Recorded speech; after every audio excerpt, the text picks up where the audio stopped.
रहमान रहीम। बच्चों, आज हम पढ़ने जा रहे हैं एक 7th क्लास की हिस्ट्री। टॉपिक हमारा जो है वो है the new kings and kingdoms. Title है इसका the administration of the empire. ये आप समझ गए होंगे। ये पेज नंबर 25 को आप देख सकते हैं, जिस पे लिखा हुआ है the administration of the empire. Administration, empire कहते हैं बादशाह को। बादशाह की एडमिनिस्ट्रेशन क्या हुआ करती थी। Dear students, you know all that today our topic is the administration of the empire. How was the administration organized and settlements of the peasants known as ऊर? ये किस तरह से जो पीजेंट होते थे, ज़मींदार होते थे, उनको किस तरह से सेटल किया जाता था और उनके सेटल होने को ऊर कहा जाता था। Became a prosperous with the spread of irrigation agriculture. उनके बढ़ाने के लिए ये स्प्रेड किया जाता था, इसको फैलाया जाता था, किसको? इरिगेशन को और एग्रीकल्चर को। अब इसका एक और हिस्सा है the groups of rich villagers formed the large units called Nadu. तो इसमें से इनको एक ग्रुप बनाए जाते थे और ग्रुपों में से जिसको कहा जाता था, ये विलेज में ही फॉर्मड होते थे और इनको कहा जाता था नाडू। तो the village council and Nadu perform several administrative functions.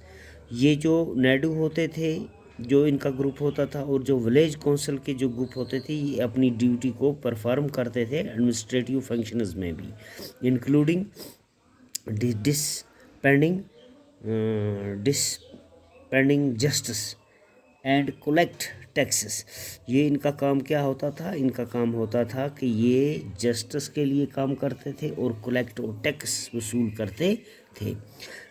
दूसरा हिस्सा इसका है rich peasants of the Vellala caste exercised the considerable control over the affairs of the nadu. जो दूसरे जो बड़े ज़मींदार हुआ करते थे, इनका काम, इनको वेला कास्ट एक्सरसाइज्ड कहा जाता था। ये कंसिडरेबल होते थे, किस लिए? ये कंट्रोल करते थे अफेयर्स ऑफ द नाडू। जो नाडू का जो हिस्सा था, इसको ये कंट्रोल करते थे under the supervision of the central Chawla government.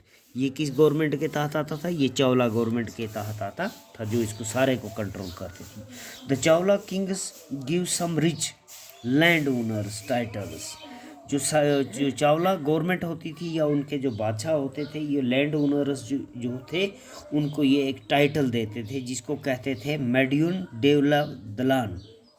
ए दलान और ए पीजेंट, इसको हम दलान भी कहेंगे या पीजेंट भी कहते हैं। सर्विंग 3 किंग्स, ये 3 बादशाहों को, 3 एम्पायर जो होते थे, इनका काम करते थे, जिसको अयोर कहते थे, यानी कि चीफ, जो बड़ा हुआ, उनका बड़ा होता था, etcetera. As makers of the state and the son, as makers of the respect and the central and interested them with the important office. और इनको बड़े ऑफिस दिए जाते थे और इनकी रेस्पेक्ट की जाती थी। कहाँ? सेंटर में। ओके।